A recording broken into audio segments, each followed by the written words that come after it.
It began quietly. No alarms, no symptoms anyone could name. Just a pulse of excitement in a brain that couldn't tell the difference between thrill and survival. Then came the sleepless nights, the hidden debts, the sudden disappearances. By the time the world noticed, the outbreak was already everywhere. We didn't call it a disease at first. We called it entertainment. We called it a hobby, a side hustle, a game of skill. But the data told a different story, one that mirrored the early days of every epidemic in history. Clusters forming in isolation, victims hiding symptoms out of shame, institutions underestimating the spread. Today, clinicians recognize gambling addiction as one of the fastest-growing behavioral disorders on the planet. It affects the same reward circuitry targeted by cocaine, heroin, and methamphetamine. But unlike chemical drugs, this one travels invisibly, through phones, screens, and algorithms. It doesn't smell, smoke, or inject. It pings, vibrates, and rewards. Inside hospitals and therapy offices, the pattern is familiar. Patients arriving with panic attacks, chest pain, insomnia, blood pressure spiking, cortisol levels off the chart. Behind the physical symptoms lie broken finances, broken relationships, and a nervous system trapped in perpetual fight or flight.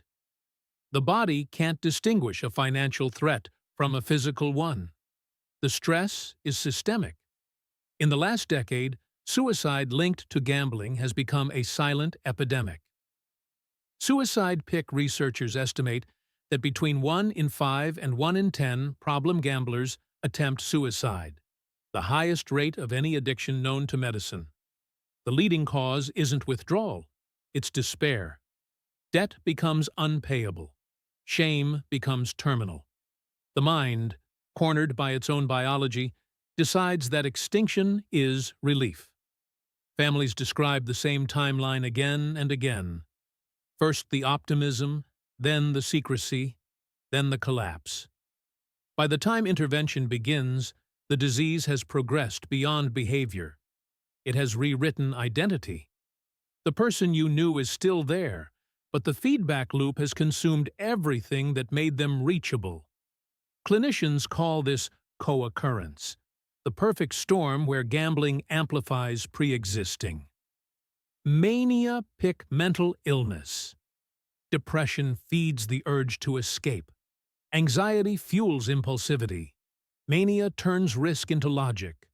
Substance use dulls the crash long enough for another round. Each disorder magnifies the others until diagnosis becomes guesswork. Patients present as bipolar, obsessive, addicted, depressed, all at once. And yet, the healthcare system remains blind. IJSURANCEDENIALIMAGE. Most therapists never screen for gambling. Most hospitals don't code it as a primary disorder. Insurance rarely covers it. Funding for treatment programs is a fraction of what's spent on alcohol or opioids. We're fighting a 21st century epidemic with 20th century awareness. Governments celebrate legalization as economic progress, but the public health cost grows. Govt celebetet quietly underneath. Suicide hotlines report rising calls mentioning sports betting. Therapists describe entire caseloads of clients ruined not by substances, but by an app. The contagion spreads not through contact, but through culture. Every epidemic starts with denial. Just a few cases. We tell ourselves it can't happen here. It's just a few bad cases. People should know better. Then the numbers arrive. 1 in every 100 adults meeting criteria for disorder. 500 million people exposed through digital betting platforms. A generation raised believing risk equals freedom. We are watching a global health crisis evolve in slow motion. Its pathogen is not a virus, it's a design. Its vector is not blood, it's data. And its symptom is not euphoria, it's silence. People disappearing into debt, despair, and secrecy. The cure begins with recognition to treat it like illness, not weakness, to replace moral judgment with medical urgency, to accept that this is not an isolated problem. It's a pandemic of the mind. At first, it didn't fit the definition of illness. There were no toxins, no pathogens, no physical withdrawal that doctors could measure. There was only behavior, decisions repeated past the point of reason. So, the world called it vice. For decades, that word hid what science now knows. Gambling addiction is a disease of the brain's reward system, every bit as biological as any chemical dependency. Modern imaging shows the same neural signature as cocaine and opioid abuse. The mesolimbic pathway, the circuit that links anticipation to pleasure, fires wildly when a bet is placed, then collapses in defeat when the result arrives. The dopamine surge that evolution designed for survival becomes an endless synthetic storm. Over time, receptors dull, thresholds rise, and the brain begins to crave uncertainty itself. It's not the win that hooks you, it's the maybe. This is the first marker of the disease, anticipatory addiction. The pleasure center stops caring about outcomes, it lives for suspense.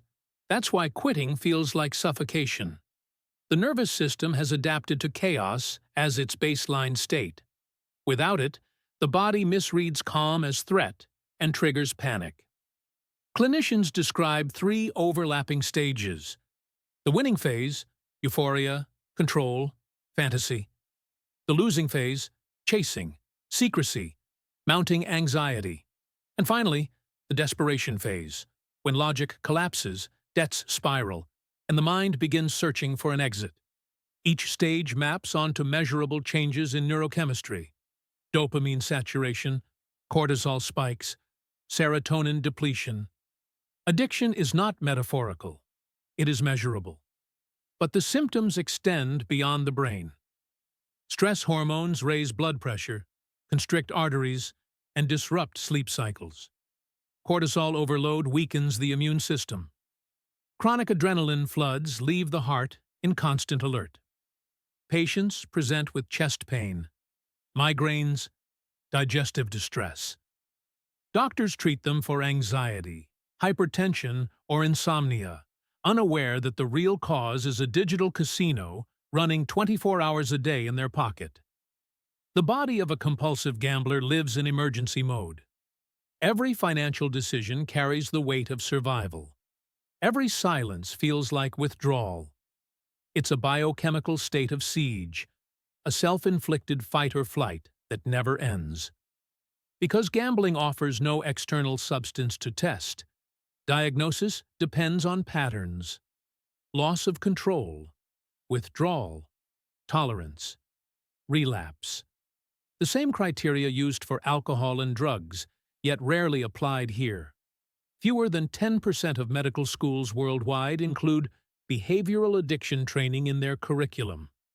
As a result, patients slip through the cracks, treated for depression, medicated for anxiety, never screened for the behavior driving both. Public perception still lags behind science. We tolerate the language of choice. Just stop, walk away, know your limit, because it flatters the illusion of willpower. But willpower is chemistry, and chemistry, once altered, obeys its own physics. You can't lecture dopamine.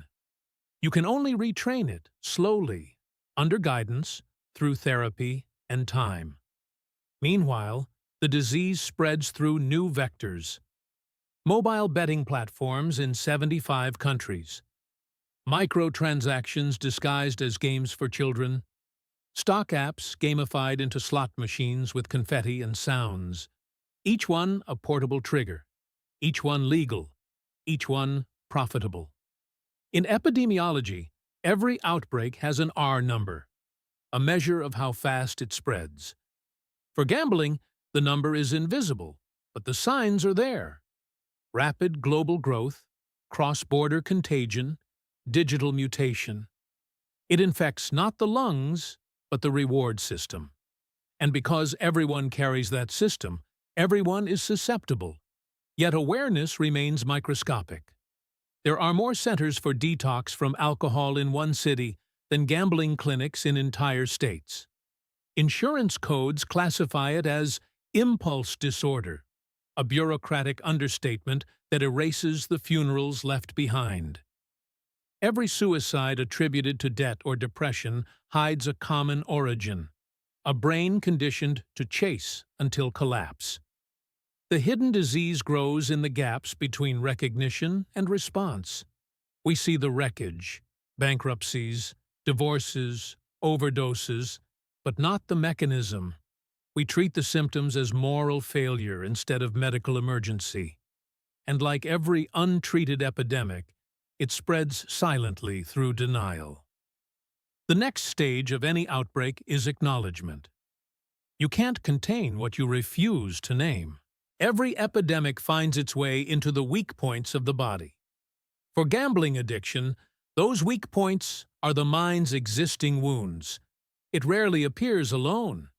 It arrives as a companion, a parasite feeding on other disorders already in progress.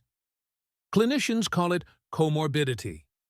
Two or more illnesses overlapping until they're impossible to separate. In compulsive gamblers, the rates are staggering. More than 60% meet criteria for major depression, around 40% for anxiety disorders, a quarter for substance use, and significant portions for bipolar, PTSD, or ADHD. It isn't coincidence. It's chemistry converging. Depression opens the door. Hopelessness drives the first wager, not greed. The temporary spike of dopamine acts like sunlight through cloud. Proof that joy is still possible. Each bet becomes a self-prescribed antidepressant. But when the winds fade, the crash deepens, reinforcing the belief that only risk can relieve despair. The brain stops distinguishing excitement from happiness. It learns that feeling alive requires danger. Anxiety keeps the loop running. The nervous system, already hypervigilant, finds comfort in predictable tension. The anticipation before results, the heart pounding, the breath held, feels familiar. For a few minutes, the chaos is structured, controlled. When the game ends, unstructured worry returns, and the only way to calm it is another round of uncertainty. In bipolar disorder, the pattern takes on velocity. During manic phases, confidence turns to invincibility. Money becomes abstraction. During depression, the shame of losses amplifies despair. Both extremes lead back to risk. Researchers have described gambling as the behavioral mirror of mania. Grandiosity, impulsivity, sleeplessness, the rush of imagined post-traumatic stress adds another dimension. For veterans, survivors, or anyone whose nervous system has been trained for threat, gambling recreates the intensity of danger in a setting that feels safe. Heart rate rises, adrenaline surges, but no bullets fly, no fists land. It's the body's attempt to rewrite trauma with a controllable version of chaos. Instead, it reopens the wound. Substance use compounds everything. Alcohol lowers inhibition. Stimulants extend play. Opioids dull regret. Each drug smooths one edge of the disease while sharpening another. Soon the gambler isn't chasing money at all, but neurochemical balance. One hit to calm the nerves, another to reignite focus, another to erase memory. The body becomes a laboratory for self-medication without dosage or endpoint. Because these disorders overlap in symptom and cause, misdiagnosis is the rule. A patient presents with panic, insomnia, irritability. They receive benzodiazepines, maybe antidepressants, and leave without anyone asking about gambling. The medication blunts anxiety, but does nothing to stop the betting. In some cases, it disinhibits further risk. Treatment fragments, and the core pathology grows untouched. Families and clinicians see only fragments too. A spouse reports depression. An employer reports unreliability. A doctor reports hypertension. Each sees a symptom. None see the network. The disease hides in the connections between them.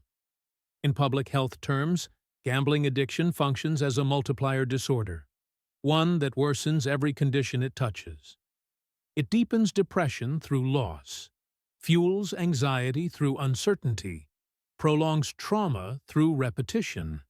It hijacks the same neural pathways used to regulate mood, making traditional therapies less effective until the gambling itself is addressed. The cost extends beyond psychology. Suicidality skyrockets when multiple disorders converge.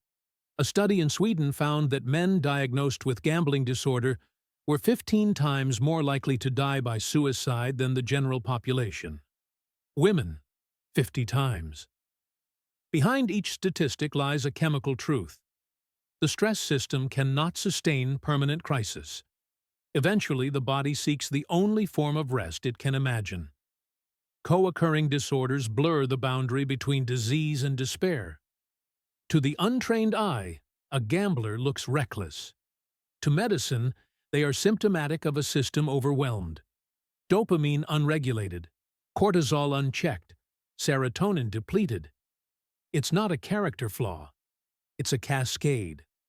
In outbreaks, doctors talk about underlying conditions, the vulnerabilities that make one person's flu another person's death sentence.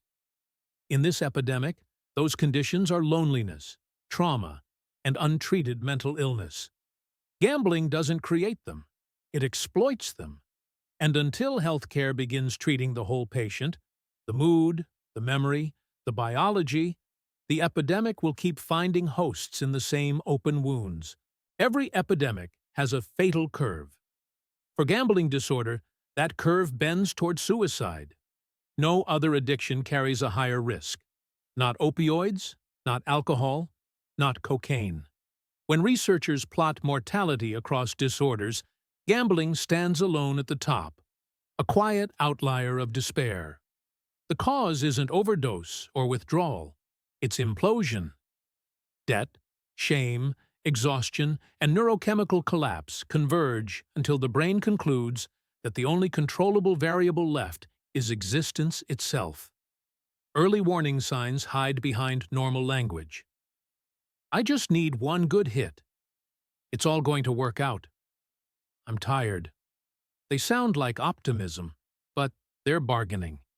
Each phrase is a negotiation with hope. When the negotiations fail, silence replaces speech. Clinically, the progression follows a pattern familiar to suicide prevention experts. First, ideation, the intrusive thought that death might offer relief. Then, planning, calculating insurance payouts, searching methods, writing debts as apologies. Finally, action, often impulsive, often hours after a loss or confrontation. The same impulsivity that drove risk-taking now powers self-destruction. Biology plays its role. Chronic gambling floods the stress axis, hypothalamus, pituitary, adrenal glands, until cortisol saturates every organ. Sleep deprivation impairs judgment. Serotonin depletion erases emotional regulation. In that chemical landscape, hopelessness is not a mood, it's an environment. Psychologists describe a phenomenon called entrapment, the perception of no escape combined with the belief that one's death will benefit others. For gamblers buried in debt, this delusion feels logical. Insurance will cover the family.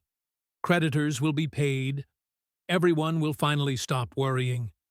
The brain reframes annihilation as responsibility. Families recall it the same way, a calm day after chaos. The gambler who seemed at peace, who finally accepted it, who made jokes again. That calm is chemical too, a short-lived equilibrium that arrives when a decision has been made. It fools everyone, sometimes even the person feeling it. Public health data expose how pervasive this is. Surveys in the United Kingdom show 1 in 5 problem gamblers has attempted suicide. In Sweden, over 10% of those diagnosed have died by it.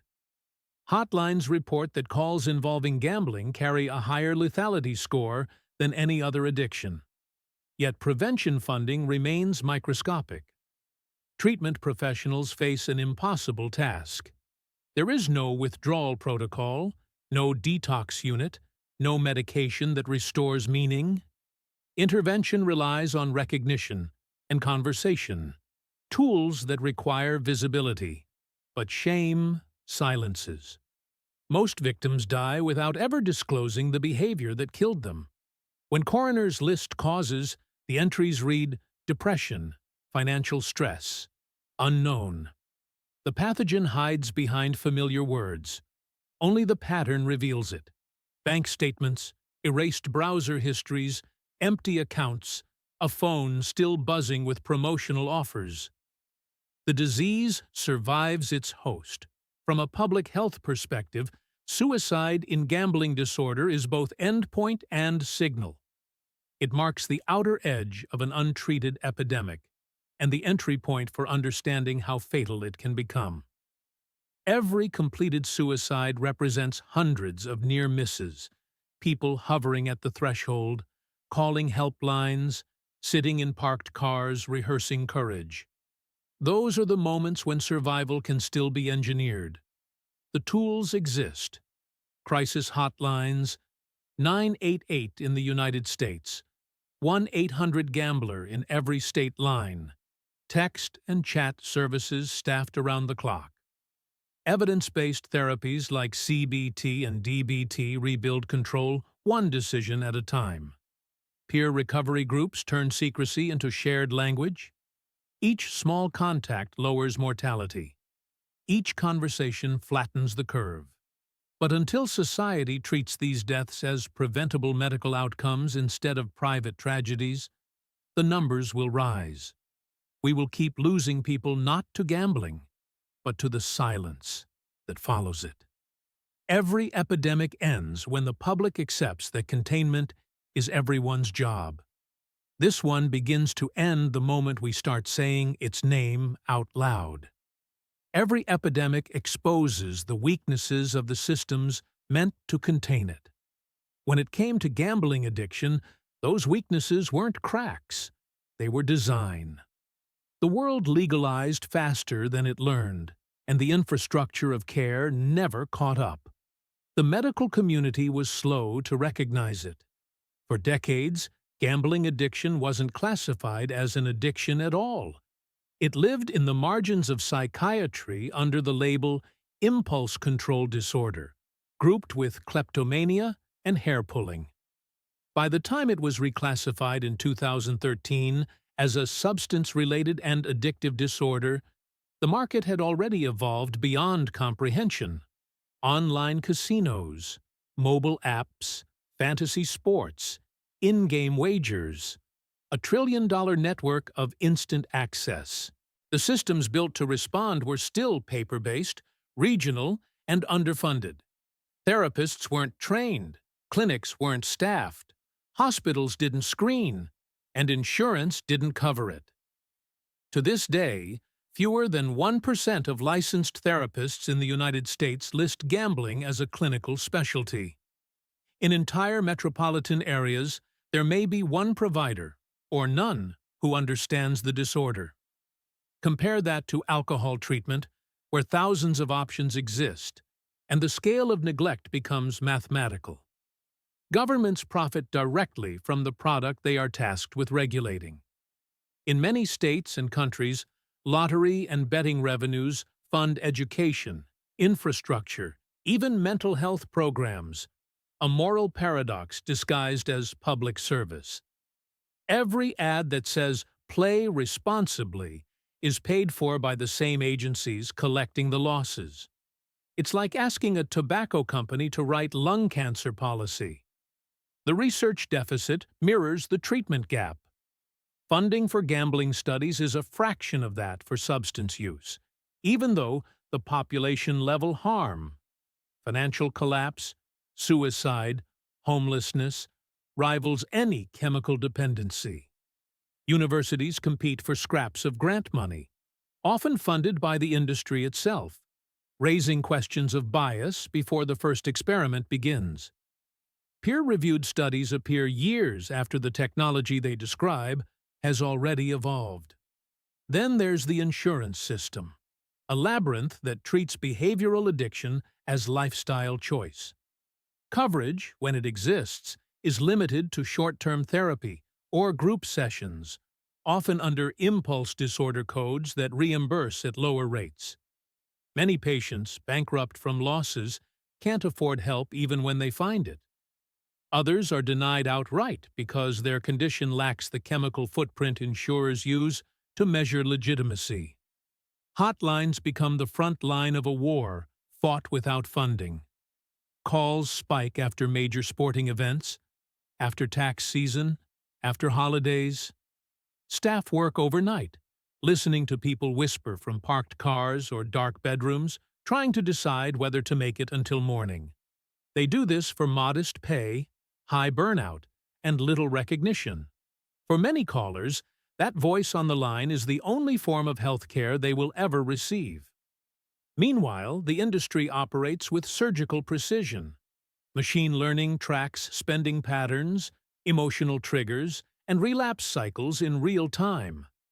Every deposit, every pause, every session length feeds back into algorithms designed to predict lifetime value, not wellness. Platforms know who's at risk of addiction long before clinicians do. They just use the data differently. When researchers propose mandatory affordability checks or spending limits, the industry warns of nanny states and personal freedom. Freedom, in this context, means revenue. Regulators hesitate, politicians deflect, and the epidemic deepens quietly behind slogans about responsibility. In public health, containment depends on speed. Test, trace, isolate, treat. In gambling, there is no testing. There is no tracing. Isolation is the symptom, not the cure. And treatment, when it exists, arrives long after the crisis peaks. The result is a paradox of visibility. The lights of the industry shine brighter every year. Sponsorships, billboards, commercials, while the hospitals that handle the fallout dim from neglect. There is no central database of gambling-related deaths. No federal tracking of relapse rates. No mandatory reporting of suicide links. Without data, there is no crisis. Only individuals failing in silence. Every epidemic reaches a point where moral discomfort replaces denial. Tobacco had its moment. Opioids had theirs. Gambling has not. Because this disease doesn't fill morgues and clusters. It empties bank accounts, marriages, and futures one by one, too quietly for headlines. The systemic failure is not ignorance, it's inertia. A global health system built to treat visible wounds, not invisible wiring. Until that system evolves, the epidemic continues unchecked, spreading not through contagion, but through neglect. Every epidemic eventually reaches a breaking point, the moment when denial becomes logistics. Hospitals draft protocols. Hotlines expand hours. Researchers exchange data instead of disbelief. For gambling addiction, that moment has arrived quietly, without press conferences or televised updates. While governments chase revenue, clinicians and advocates are building an emergency response out of fragments. The first line of defense is conversation. Helplines such as 1-800-GAMBLER in the United States and the National Suicide and Crisis Lifeline 988 operate as the field hospitals of this outbreak. They stabilize people in real time, talking them out of car engines, off bridges, out of betting apps. Each call lasts, on average, 20 minutes. Each one buys another day of survival. The next line is therapy. Cognitive behavioral therapy remains the most evidence-based treatment, dismantling distorted beliefs about odds, luck, and control, retraining the brain to link risk with consequence instead of relief. Dialectical behavior. Therapy adds emotional regulation for those whose impulses surge faster than logic. For trauma survivors, EMDR, the eye movement therapy first used for PTSD, helps disconnect gambling cues from buried memories of chaos. Medication is the third frontier. Selective serotonin reuptake inhibitors can reduce compulsivity. Naltrexone, an opioid receptor antagonist, shows promise in muting the thrill response to betting. But pharmacology alone can't rewire culture. Drugs can quiet receptors. They can't replace purpose. Peer support networks fill the gap. Gamblers. Anonymous meetings in church basements and Zoom rooms form the immune system of recovery. People trading secrecy for honesty, relapse for accountability. In these spaces, confession functions as antibody. The stories sound identical, different currencies, same circuitry. Recognition becomes treatment. Public health agencies are beginning to follow containment logic. Some countries now require gambling operators to flag risky behavior. Rapid deposits, late-night sessions, escalating losses, and intervene with cooling-off periods or temporary account locks. It's digital contact tracing for addiction. Others mandate spending limits tied to income verification or self-exclusion registries that block play across platforms. Early data suggest these measures save lives, but enforcement remains voluntary in many regions. Education is the vaccine still in trials. In Finland, school programs teach adolescents how dopamine works before they ever touch a betting app. In Australia, every gambling advertisement must include harm reduction messaging equal in size to its jackpot. In the United Kingdom, campaigns now frame problem gambling as a mental health condition, not a moral lapse. Each initiative lowers stigma a fraction, bringing the disease into the light. The response remains underpowered compared to the scale of exposure. Global betting revenue exceeds $500 billion annually. Global treatment funding barely clears 1. The ratio mirrors that of any pandemic in its early phase: one pathogen, one cure, an impossible imbalance. Still, progress exists. Every new hotline volunteer, every clinician trained in gambling-specific therapy, every policy that limits predatory advertising adds another layer of containment. Recovery centers are experimenting with integrative care. Therapists, financial counselors, and medical staff working together so patients rebuild not just sobriety, but stability. When the pieces connect, relapse rates fall dramatically. Containment, in this context, means time. Time to think before the next click. Time to call. Time to remember that this is a treatable illness. Every conversation, every regulation, every therapy session extends that timeline. And in behavioral epidemics, time is immunity. The emergency response is not dramatic. There are no hazmat suits, no quarantine zones, no televised briefings. Just people, quiet, exhausted, determined, building systems that should have existed decades ago. They are flattening a curve most of the world still refuses to graph. Every epidemic ends the same way, slowly, unevenly, one decision at a time. There is no miracle drug, no televised declaration of victory. There is only recognition, the point when a society admits what it's been breathing all along. The gambling epidemic is no different. It spreads through habit, secrecy, and design, not air. And it will end the moment awareness becomes policy, compassion becomes infrastructure, and silence becomes conversation. The data already tell the story. Brain scans prove the chemistry. Mortality tables show the cost. Yet the cure remains social, not scientific. Connection, honesty, training, access. The same things every outbreak depends on once the denial breaks. Flattening this curve means building immunity in culture itself. It means teaching the next generation how dopamine works before an algorithm does. It means funding treatment as aggressively as we fund advertising. It means doctors screening for gambling the way they screen for alcohol. It means a parent asking, "Are you okay?" instead of, "What's wrong with you?" The pandemic of the mind is not unstoppable. The circuitry can heal, brains rewire, communities adapt.